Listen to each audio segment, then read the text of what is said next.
Donald Trump rolling into the RNC last night like he's Evander Holyfield with his ear all patched up. My goodness, what a scene that was. And what a day yesterday turned out to be.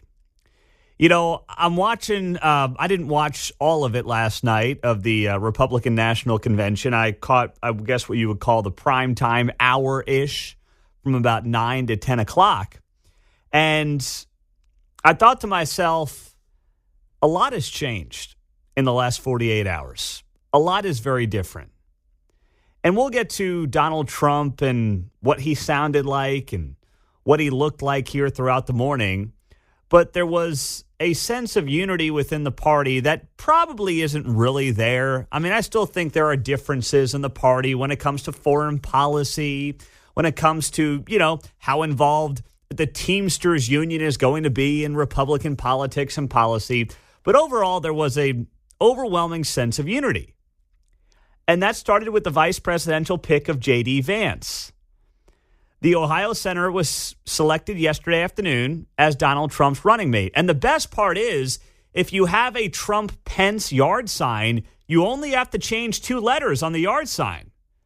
Trump-Pence, Trump-Vance. All you have to change is the PE to a VA. That's all you got to do. And I guess the year, you change it from 2016 or 2020 to 2024, and you basically have your yard sign already lined up. So smart economic move by the Trump team, preserving those yard signs.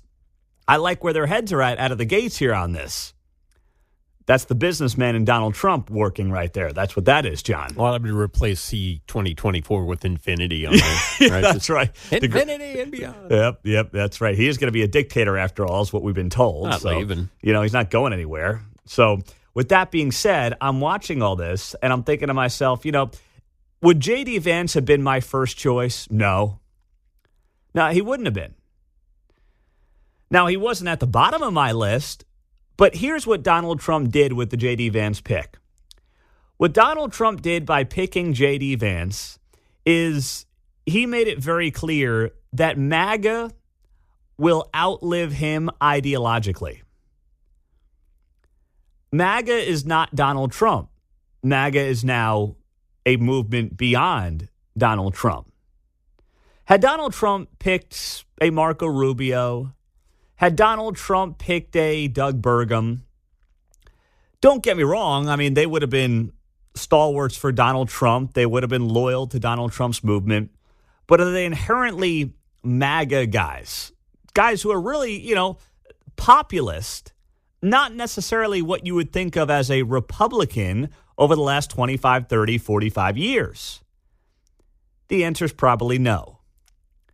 But J.D. Vance is. Now, we know J.D. Vance didn't like Trump back in 2016 when he was just an author in politics, blah, blah, blah. We get all that. And I'm sure Trump and J.D. Vance have figured that out. Trump wouldn't have picked him if he did not feel good about J.D. actually being, you know, a strong proponent of his policies. Clearly, he feels okay with that. So Trump almost got himself killed on Saturday, or got killed on Saturday, is now of the belief, I believe in part, that this movement does genuinely need to outlive me. And who can do that? Who's the person who can move the ideological side of the movement forward? And J.D. Vance, as a Marine, as a Yale Law School guy, as somebody who wrote, I believe, one of the great books of at least the last 10 years in Hillbilly Elegy, which of course got turned into a movie, who has this all-American story from, rags to relative riches, growing up in, Appalachia, the forgotten man, the forgotten woman, that Donald Trump did an outstanding job building a coalition around over the last 8 years. That's J.D. Vance. That's his background. That's his upbringing. Those are Donald Trump's people. So Donald Trump just doubled down on MAGA. It was an ideological play. It was not a political play. The political play would have been, well, Marco Rubio might help me with Latinos. Well, you look at the Virginia governor, Glenn Youngkin, maybe I can flip Virginia with Glenn on the ticket. He said, no, this is not about politics. This is about my movement, the ideological future of my movement. And part of this, too, might be Donald Trump saying to himself, I don't need the political side right now. He feels he's got this thing in the bag, especially after Saturday. So if he feels great about his political prospects and doesn't feel like he needs to add to the actual voter base in November, then he's all in on the ideological side, and that's where J.D. Vance comes into the equation here. I like what you're saying. Some of us that are around my age went to school when it was just MAG, Make America Great, and we're all in on it. Hey, get our test scores up, our reading, our math scores. How do we look compared to Japan, India, Germany, blah, blah, blah. NASA was a space race and all that stuff. So it's good to see that in light of what's going on at the higher education institutions today, that there's some grassroots swell to bring MAG back again, MAGA. Exactly. No, you're spot on there, John. And that's something that, I think Trump likes that stuff. I mean, yes, we rag on higher education, but having a guy who's been to Yale Law School and knows how the elites think, clearly can get himself into a place like Yale, and also is well liked in the, tech billionaire circles, which J.D. Vance is. Peter Thiel is one of his guys. That's not a bad place for the future of this movement that Donald Trump has built to be. Now, I get it. A lot of people that I heard from yesterday were not happy with the pick. They wanted Marco. They wanted Youngkin. And, if you gave me my list, Youngkin would have been at the top of my list. I've made no doubts about that. But you just have to understand it from Donald Trump's perspective and what he's going for and what he's looking for and what he wants to achieve. And I was watching Trump last night sitting next to J.D. Vance. And, J.D. Vance is 39. He'll be 40 here in a couple of weeks. I think Trump related the most to J.D. Vance in that J.D. Vance is like one of his sons. I think Eric and Don Jr. are a bit older than J.D. Vance, but there was this kind of father-son, teacher-student vibe I got out of the two of them, where Trump wants to hand the torch off to somebody. Now, the whole thing could blow up. I mean, we saw how it went with his last VP. I won't deny that. But there's something to it that just struck me as very unique and interesting and personal to Trump, in the sense of J.D. Vance feels like somebody that Donald Trump trusts and can put his trust in and can turn into that heir apparent. And that's what he's looking for. And working with the guy every day, right? Yeah. We all have our fantasies about who should get a job, right, in sports and all that kind of stuff. But maybe Rubio and Youngkin are better poised somewhere else in the cabinet, right? Potentially. And I think they're stronger players. I think you're going to see guys like Burgum, energy secretary. You'll see those guys involved. Yeah. I don't think they're going anywhere. Clearly, Trump thought highly enough of them to consider them for VP. So there are definitely futures there for people in the cabinet around him.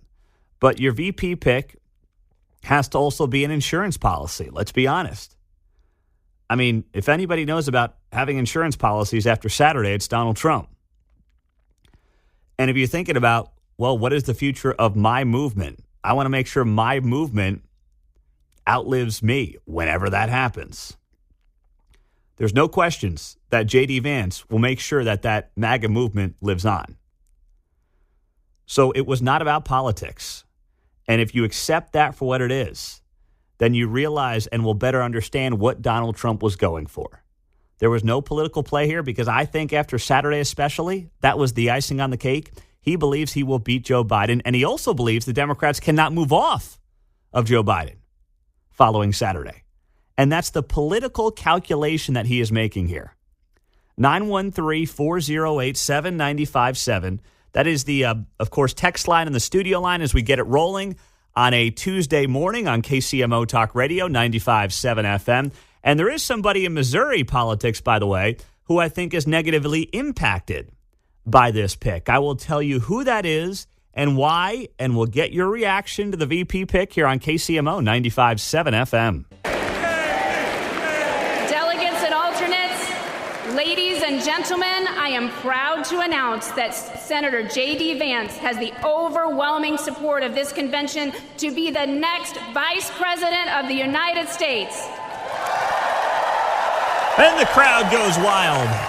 That was last night after Trump announced yesterday on his Truth Social account that J.D. Vance would be his pick to join him on the ticket. And I'm still convinced the best part is you can break out the old yard signs and just flip 2 letters on it and the year, and you are all set.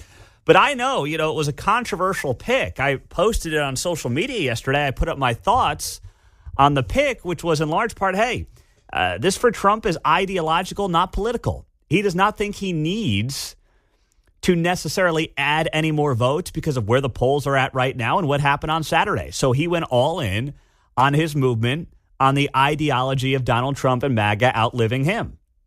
And I understand not liking it, but understanding it should at least make you feel better about the whole thing. 913-408-7957. And there was somebody in Missouri politics who I think has a future in doubt after all this. I'll explain coming up. John is in Gardner. He's first up this morning. John, good morning. What's happening, my friend? Hey, Pete, good morning. Very nice as always. Can I make a statement and then ask you a question? Reagan was awesome. Bush Sr. didn't really bring a whole lot to the ticket, but, he was adequate enough and they got the job done. But then Bush Sr., when he got the top spot, he kind of dropped all of the Reagan policies. He just became kind of a middle ground wuss and then just kind of threw all the Reagan legacy away. So I think J.D. Vance, I wanted Ben Carson. I wanted Rubio to get kind of the minority vote coming in a little bit. But, I can see why, Trump did what he did. I get that. And then I wanted to ask you, J.D. Vance's wife, is she, I like the whole family thing. Is she Middle Eastern or what is her deal? She is, I believe she is Indian American. Well, I think that's interesting, and I think that's kind of cool. I think that's very beautiful. I wonder if that's going to bring anything to the ticket. Pardon my, not being delicate about it, but I think it's interesting. Yeah, just looking this, she is of Indian descent. So, and you listen, she went to Yale too, graduating summa cum laude. So those kids have some brains. Lawyer, correct? What's that? Yeah, she's a lawyer. Is that correct? Yes. Okay, and I think Vance will carry on the Trump thing. I like the new, young, the beard, the young. I'm just tired of these white old guys that keep losing. So, I get it. But, yeah, I don't think we need a Mike Pence. We don't need another Mitt Romney. I just, I like the young guys. I think that there's a lot of people that do as well. Thank you, John. Appreciate it, man. This was really a signal to, I think, the white working class that J.D. Vance grew up around, but also he's got a good relationship in Silicon Valley with a lot of the big tech folks who are warming up to the next generation of younger, conservative, populist leaders. I've been saying we need a guy with a beard close to the White House for a while. And if it couldn't be you, Mark, I guess we'll have to settle for J.D. Vance, right? We're the same age. I thought that was cool. Yeah, he's going to be 40 on August 2nd. He's, listen, we've been saying forever, there's no... it's so funny. I heard another radio show in town yesterday being like, this is after the J.D. Vance pick. They're like, there's no young people in politics. It's like Trump just picked a 39-year-old to be his running mate, John. What more do you want? Hey, I was going to posture this or question, and maybe we've talked about it a little bit. In this particular race, Biden against Trump, minds are made up, so we're dealing with the independents, right? Yes. Why would we think the independent would even know who Marco Rubio is, for instance? Well, I do think that we get caught up in our own bubbles sometimes. A little bit. Now, I realize it might deliver you a state strategically, but in the long run, when we're saying, well, the people that are undecided, he's going to bring in this photo, they don't even know who he is, right? If they're not decided by now. And Trump has alluded to that, where he said, the VP pick really doesn't matter all that much unless you're targeting a specific state. And I firmly believe even Trump's internals must suggest that Virginia is still a bit of a long shot. If they thought they could win Virginia by adding Glenn Youngkin to the ticket, then it's over. It's game, set, match, more or less. So their internals may say, hey, we may not feel great about Glenn carrying the MAGA torch, and frankly, they probably shouldn't. I think Glenn Youngkin has blended Trump's Republican Party with the old school Republican Party well to kind of find himself balancing those two sides of the party. But, if you want to go all in on MAGA and you want to go all in on, trying to win Pennsylvania and Michigan and Wisconsin, that is J.D. Vance country. That's where his story resonates. Those are his people. And if you have not read Hillbilly Elegy, and you are looking for a summer book, I strongly recommend you do it. The movie's okay. The book is much better than the movie. I read it, I want to say summer of 2017. You definitely want to read it if you have not read it before. But now, as for a guy who I think gets hurt by this, and not in any meaningful way, but let's be honest, Missouri U.S. Senator Josh Hawley wants to be president one day. There's no doubt in my mind about that.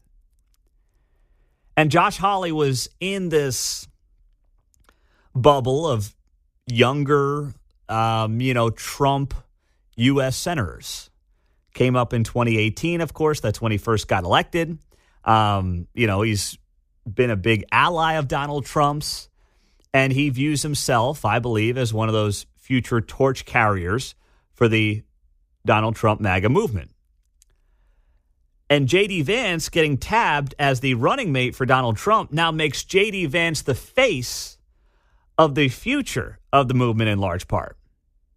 Where if you're Josh Hawley now, you're trying to figure out what your lane is going to be. Now, a lot can change in politics. We all know that. But suddenly you look at this younger group of U.S. senators who have been loyal to Donald Trump, who believe in more of his populist policies and bringing those policies into the Republican Party. And Josh Hawley is certainly now behind J.D. Vance, who's his running mate. So it's not to say that Josh Hawley doesn't have a path forward to achieve what he may ultimately want to achieve one day, but it certainly puts him far behind a guy like J.D. Vance, who is now in the driver's seat.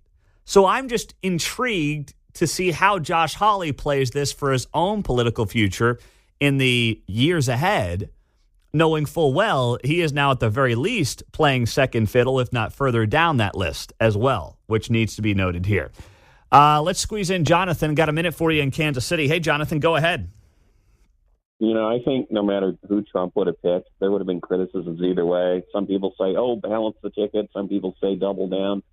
I will say, you got examples of both where, vice presidents have worked out and not worked out. Lincoln switched his ticket in the 1860s, and then obviously that became really relevant because of John Wilkes Booth.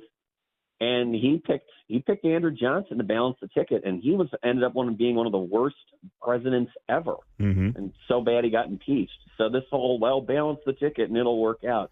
Maybe, maybe not. I think you can't guarantee anything with vice presidents. We've had a few good ones, a lot of mediocre ones. Just pick who you're going to pick, give the person a chance, and see what happens. That's well said, Jonathan. And I think Trump is ultimately in a place where he's going to just trust his gut. He's done it throughout his business life. It's mostly worked out for him, and hopefully for him and the country, this pick works out as well. Coming up on KCMO, new details in the assassination attempt against Donald Trump. And man, they're getting just crazy, unbelievable. We'll get to it next. The details on the near assassination of Donald Trump are continuing to just be beyond stunning. The amount of failures that had to happen to potentially allow the former president to come within a centimeter of his life are just truly amazing. And that's why I know these investigations take time, but man, there better start being some answers here. And there better be some individuals who are paying the price with their jobs over this clear, disastrous display of protection on Saturday evening in Pennsylvania.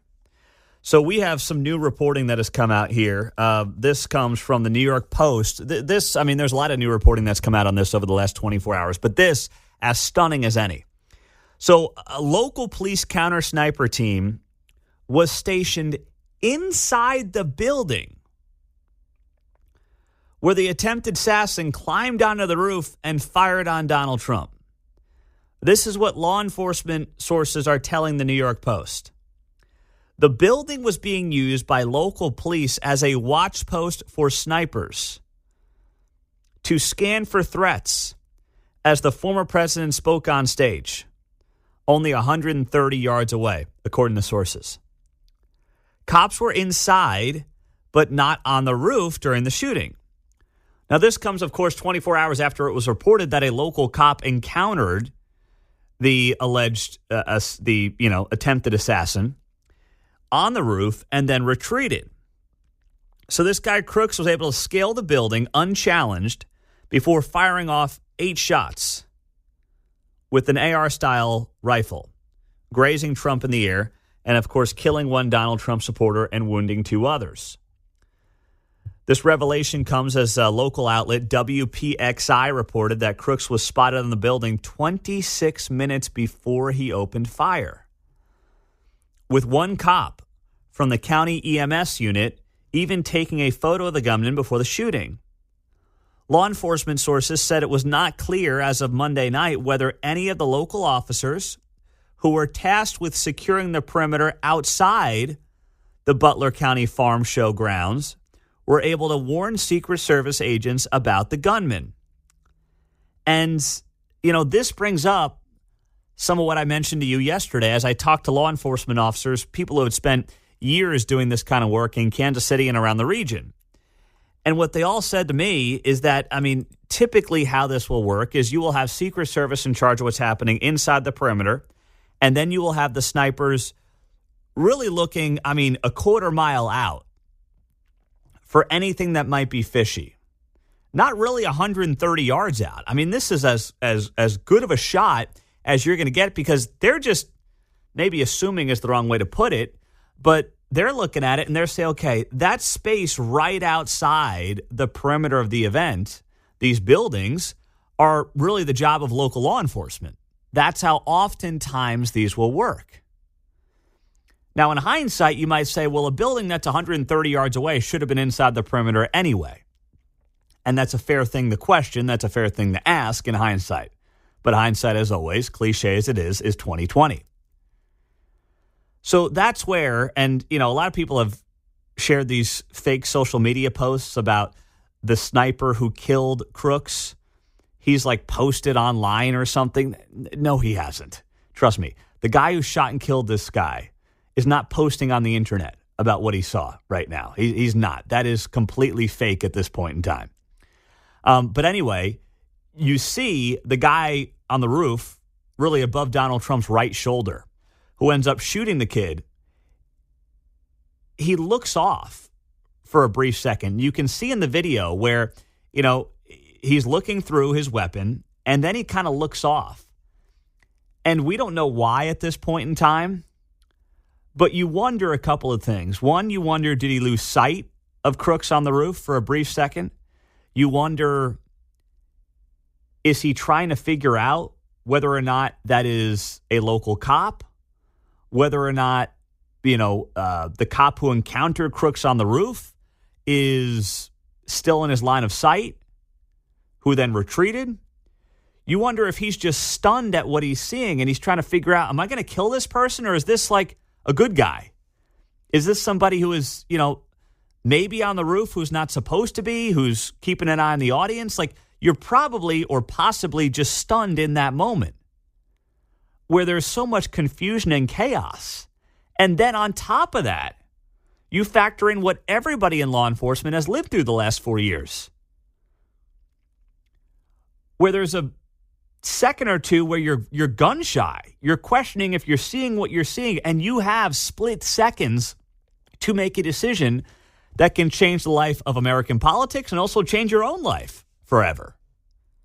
All those things are coming into the equation for these individuals. But as we talked to Dave Studheit yesterday, and if you missed that, it's up on the podcast. He is a guy who spent 27 years with the Secret Service. He's now with the Johnson County Sheriff's Office. He talked about doing this for 27 years and how you will look to those buildings and you will clearly say, hey, we got an issue here, we got an issue here. This has to be protected, this has to be protected. But yes, you oftentimes or always will work with local law enforcement. He talked about, being with Bob Dole a lot throughout the mid-90s. And, he's out in western Kansas, and you're dealing with local law enforcement, and some of them are better than others. Let's be honest, in Butler, Pennsylvania, what are they more likely to be doing? Drawing their guns or writing speeding tickets and, busting kids for booze and under the age of 21 and stuff like that? I'm not knocking them. I'm just saying it's a different job. than when you're on East Patrol in Kansas City, Missouri. And it only takes a few people to royally screw up to have a situation like this potentially come to fruition. And is it possible as well that, Butler County, Pennsylvania, Trump country, what are the odds? It's not like it was the Bronx, New York, where Trump was at a rally a few weeks ago. So that obviously was a huge development yesterday. And then you also had this. A local law enforcement officer spotted a suspicious man carrying a rangefinder in or just outside the venue before Donald Trump took the stage. This, according to a law enforcement source to Fox News. The officer reported the sighting to state police, the source said. He took a photo, and there was a discussion about whether what he was carrying was a pair of binoculars to try and see the rally better. So they think this guy's got binoculars when he's actually got a rangefinder. A few minutes into Donald Trump's remarks, Crooks 20 opened fire, of course, according to authorities. It was not immediately clear how long he was on the roof, but sources say he was initially seen without the gun about 30 minutes before the attack. So once again, in this case, you've got local law enforcement spotting this individual, reporting the sighting to state police. So think about it. You've got three factions now. You've got local law enforcement, you've got state police, and you've got Secret Service all trying to work together to make this a safe environment for the former president and the GOP frontrunner, nominee, and also the people who are there. And it doesn't take much in these bureaucracies for this stuff to break down and suddenly people are not paying attention. They've let their guard down a little bit, which can be human nature, whether we want to admit that or not. And then somehow this guy is scaling the roof. And it's the roof of a building. And this is just insane to me. It's the roof of a building where you had local police's counter sniper team stationed. Now, the good news is the FBI finally got into this guy's phone yesterday. And that's what we need to figure out. Did he work alone or not? Was he truly just a lone wolf?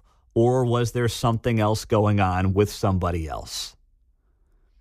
I don't want to jump to any speculation on that, but man, with the way this thing is coming together, it truly has just perfect storm written all over it. 913-408-7957. That's the studio line and the text line here on KCMO Talk Radio, 95.7 FM. Pete Bongino said yesterday on KCMO, Dan Bongino, of course, noon to 2, that his sources on the detail were saying the counter sniper was blocked by an awning. And that may have been the reason for his temporary double clutch on video. I've seen that too, with the tree in the way possibly being an issue, an awning. I mean, all those things are possible. I don't question the good work done by that guy, that sniper, over Donald Trump's right shoulder. But that does make as much sense as anything else.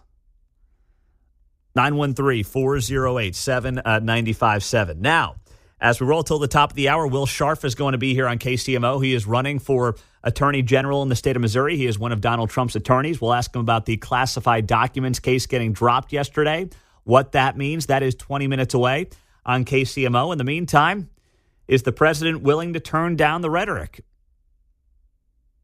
Is he living by what he preached from the Oval Office 36 hours ago? I know you're going to be shocked by the answer here, but it's a big fat no. We'll explain next. I mean, I'm old enough to remember Sunday night.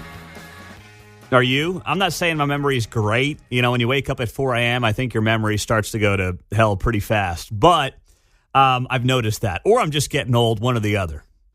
Either way, I remember Sunday night. I do. Sunday night, there was an address in the Oval Office from President Biden. And 36 hours, less than that, after Donald Trump was shot in the head and came within an inch of losing his life, Joe Biden said this. You know, the political record in this country has gotten very heated. It's time to cool it down.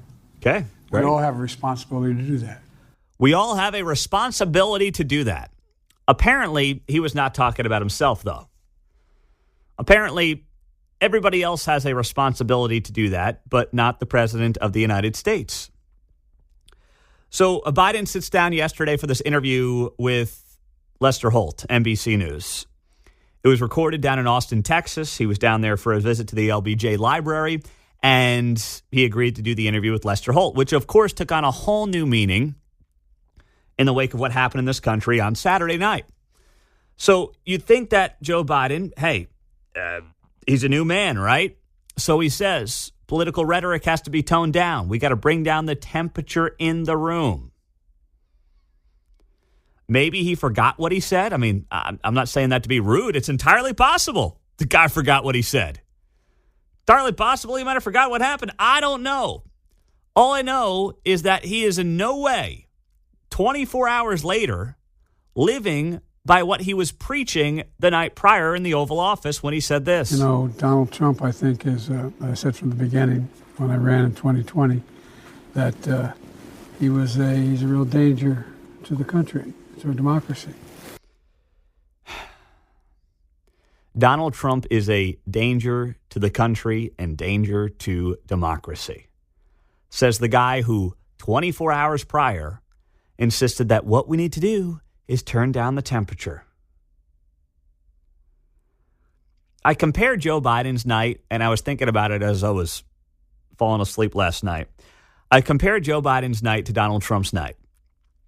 Joe Biden, does this fumbling, mumbling, bumbling interview with Lester Holt, where he just goes back to the same old talking points. When you can't talk about the good you've done for the country, you talk about how the other guy's bad. But not only is the other guy bad, he's a threat to democracy. He's a threat to the country, says Joe Biden. Now, this should not be surprising coming from the guy who said Mitt Romney was going to put black people back in chains. Why would anybody be surprised by that? He's gone back to the well. It didn't even take him a week to go back to the well. It took him a day, and he was back to the same old nonsense. Please, vote for who you want to vote for. I don't really care. I have my opinions. You know where I stand. That's part of what we talked about on the show. But my goodness, do not sell me on this idea that Joe is the nice old man trying to unify the country. He's not. Now, does Trump, use the best rhetoric all the time over the last 8 years? No, he doesn't. Can he be better? Absolutely. And God willing, that starts this week because the country needs it. And the fact that he's ripped up his speech is a step in the right direction. But I see Donald Trump last night. He walks in the Lee Greenwood's God Bless the USA. He's got a patch on his right ear like he's Evander Holyfield after fighting Mike Tyson. And you can tell Trump is caught up in the moment. He wasn't crying or anything like that, but you can see there's emotion there in the man that, frankly, I had never seen before, at least since we started covering him as a political figure. There was a mistiness there that I had never seen in my life with Donald Trump. Does that mean that Donald Trump is going to just change who he is on a dime? I don't know. I hope and I pray for him and for the country that's the case. I think it would be better for him, better for his political futures, and better for the United States if he truly is that changed man who can suddenly take his policies and apply them and deliver them in a way that, is a little more unifying, because the policies themselves are unifying. The policies themselves are rah-rah America. That can be a very good thing. And we'd love for that to be the case. But I compare that to Joe Biden sitting there to Lester Holt and just doing the same old nonsense. 2 days after his chief political opponent almost had his head blown off. And there's Trump. He didn't say anything last night. No one heard from him last night. But the way he walked into Lee Greenwood, the way he sat there and took in that moment was quite a sight to see, and also quite a sight to hear. J. Trump.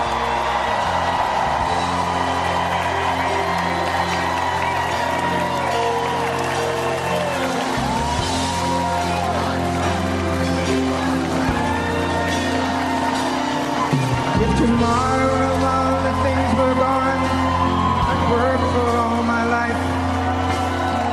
had to start again. Just my children and my wife. Thank my lucky stars to be living here today. Because the flag still stands for freedom, and they can't take that away. That video, by the way, is up on our KCMO Talk Radio Facebook page. You can see it there. And you can see Donald Trump is not going to be Mr. Emotional. It's just not. I mean, he's got the strongman mentality to him. That's who he is. But I'll tell you right now, man, there was something in that guy last night that looked changed. Can he carry it on through November? Can he carry it on through a potential another term in the White House? I hope so. And I pray for him and the country that he can. Because we'll all be much better off. But then, what did you have on the other side? You had the old angry guy just yelling about threats to democracy and dangers to the country. And to tie it all back to how we started this hour and started this show, that explains the J.D. Vance pick. Donald Trump believes in part, I think he's got this thing in the bag now, so he went for the ideological pick and not the political pick.